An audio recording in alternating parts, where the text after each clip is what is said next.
Hi everyone, welcome back to another session with the Nurturing Parenting Program. Today we'll be talking about the use of appropriate and consistent discipline. My name is Tiba and I am a substance abuse prevention specialist here at LAHC. So first, when we think about discipline and with our children, we think it's just about punishment, but usually it's not just about punishment. Discipline means to teach and to guide. The goal is to help your child make the right choices and accept responsibility for their behavior. It's not just about punishment. Continued. Appropriate and consistent disciplinary skills such as setting clear limits and rules, letting kids know what is expected of them, and being consistent yet flexible when enforcing these rules. So like we said in a lot of other sessions, it's really important that we communicate with our children and see what's appropriate for their developmental stage and what they can or can't do.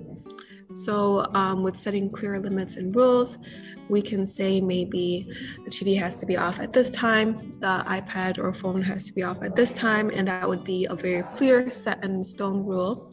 But let's say something came up, you'd be able to be flexible and be able to kind of change the rules when it's needed. When we let kids know what's expected of them, they're able to perform to what we need instead of just thinking that they can read our minds as well. So with low limits and boundaries, and then high limits and boundaries, with high love and warmth comes permissive parenting. With high limits and boundaries and high love and warmth included comes authoritative parenting. With low love and warmth comes neglectful parenting, and then with high limits and boundaries plus low love and warmth is authoritarian. So these are a couple different parenting styles. They all have boundaries and limits. Some of them are low, some of them are high, but one part comes with high love and warmth, while the other spectrum is low love and warmth.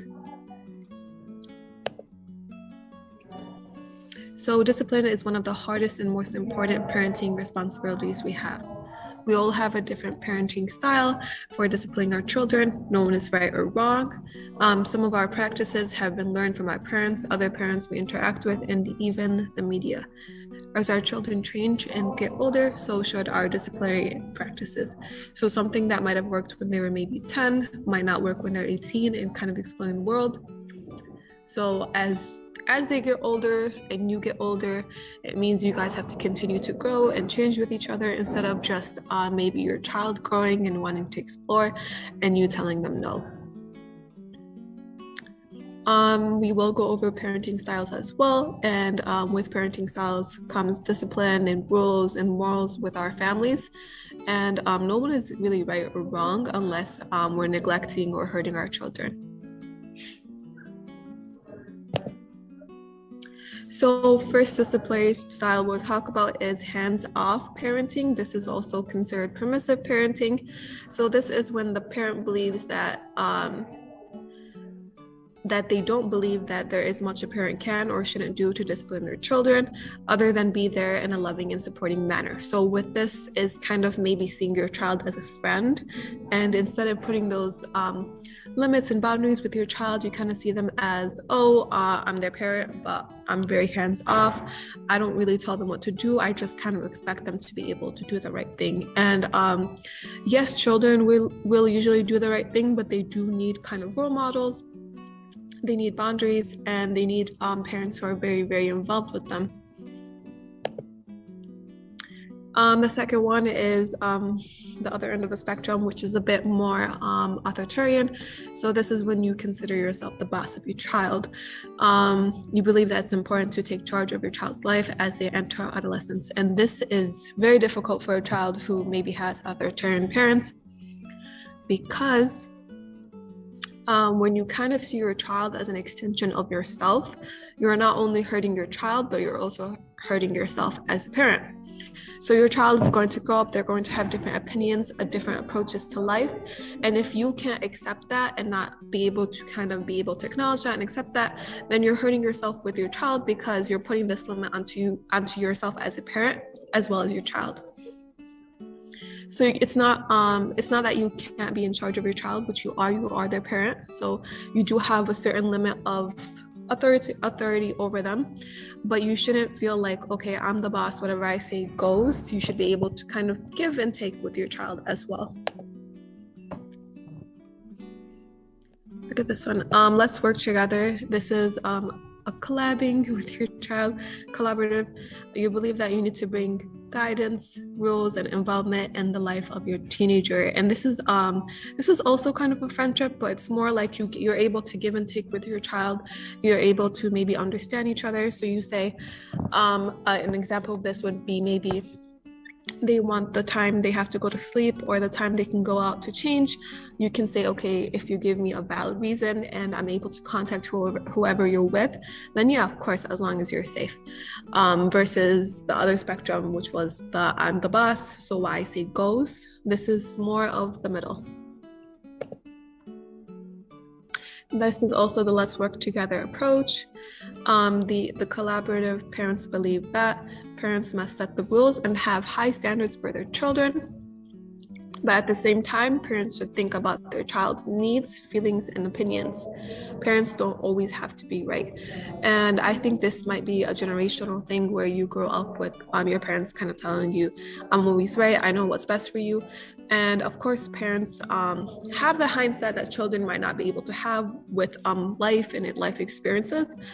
But our children are living in different times, different generations. They're experiencing things we might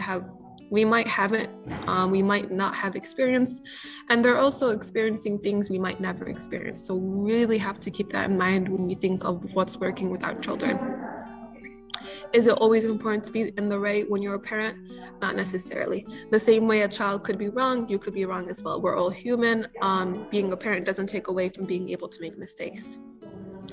As children grow up, the way parents treat them should change. So maybe in their teenage years and adolescence, you can have rules and boundaries. And then as adults, you're able to kind of connect with your child more on a friendly basis because you see them as a person who's able to make their own decisions and you raise them and they're doing their best.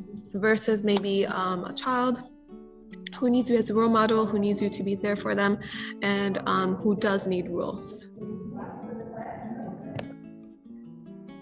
So what are some of the challenges Let's Work Together parents face? Some of the challenges include disagreeing with your child, being consistent, disagreement between spouses about appropriate consequences, dealing with different levels of maturity in a child. So let's say you do disagree with a child. It really does depend on what you guys are disagreeing on.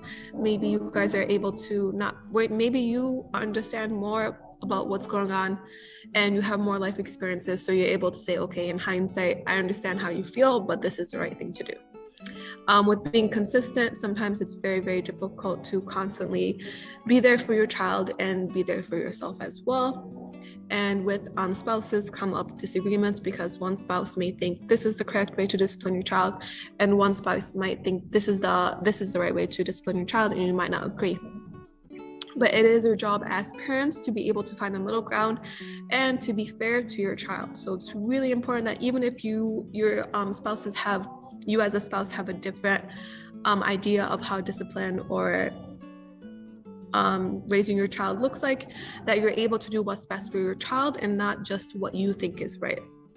And with dealing with different levels of maturity in a child, every child is different. Some will mature faster than others, and that's completely okay. Like we said earlier, and we have said before, you need to take account of what developmental stage your child is in and how mature or immature they are whenever you do make decisions. When you have the let's work together mindset, things to expect, rules need to meet your child's age and maturity level. So whatever is based on their maturity level and their developmental stage, regardless of your child's age, listen to their feelings and help them solve problems. So your child's feelings are always valid. Maybe you don't completely understand why something means so much to them or they're so upset about something. Because when you're a child or adolescent, you do feel emotions at a different in a different type of way than you would as an adult. And something that may not seem as a big deal to an adult may be huge to a child. So it's just really important to be able to validate them without making them feel like without making them feel like they're not able to solve their problems.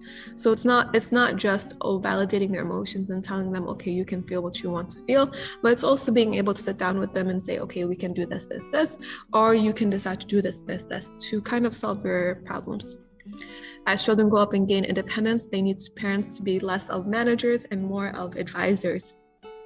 Like we spoke about earlier, when you're a child or adolescent or a teenager, you may need strict rules. You may need someone to kind of be there for you consistently, put down the rules. And then as you grow up and you become an adult and you're able to kind of make your own decisions, you're kind of moving on with life, you as a parent need to be more of an advisor. You need to be more of a friend versus a manager to your child.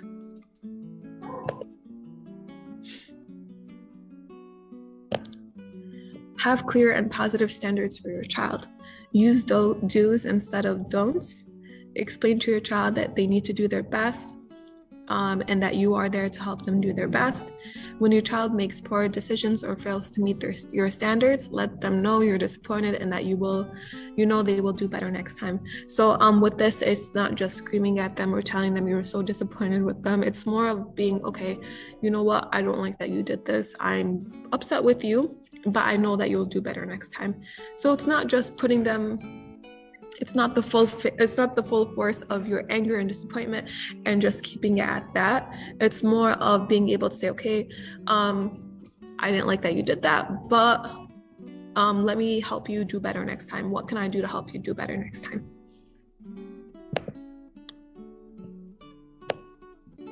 Strive for consistency with your child. This is important in their adolescent. This is important while they're growing up. This is important as teenagers. Don't ignore bad behavior one time and blow up the next.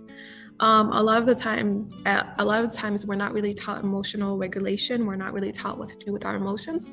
And even as parents, we're kind of confused about how to emotionally regulate ourselves.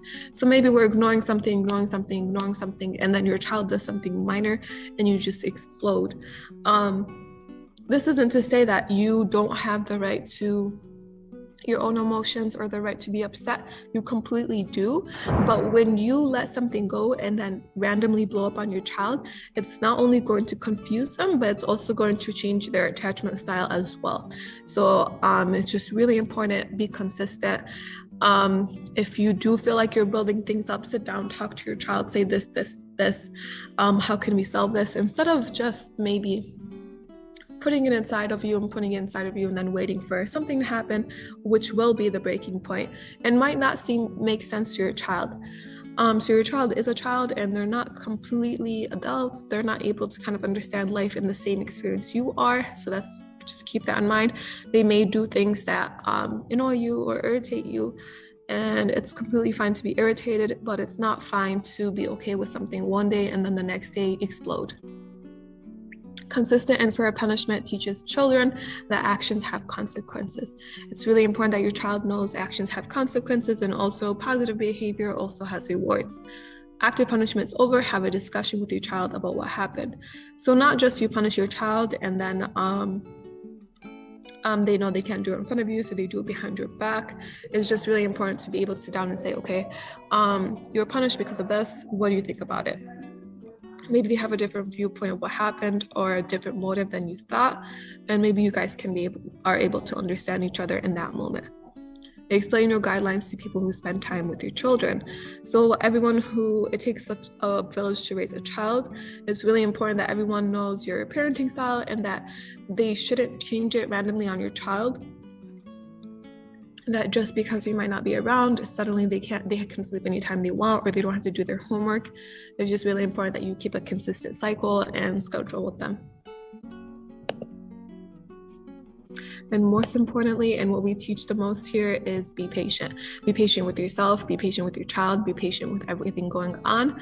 Praise your child when they do well, and don't overreact to annoying behavior, because children can be very annoying. That doesn't make them that doesn't mean that you have to overreact or underreact even. Just be able to tell them, okay, this is kind of bothering me. Could you stop?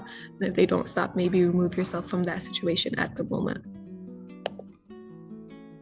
learning new skills to solve problems, compromising, each give up something. So with compromise, usually one person loses and one person wins. With this ideal, you would both maybe be able to give up something, and for the bigger picture, negotiation is both people work together to solve the problem. To take away from today's session, conflicts between parents and teenagers are normal and natural. They can be prevented, but you can choose how to respond to them. Responses like hitting, giving in, breaking off tends to harm your relationship as a parent, and compromise and talking through things with your children and being able to give up something on both sides tends to kind of strengthen the relationships while accomplishing everyone's goals. Thank you guys so much for watching today. We will be doing the Arabic version, so I'm gonna go ahead and let Omnia do that right now. We will see you guys next week, Tuesday at 12 p.m.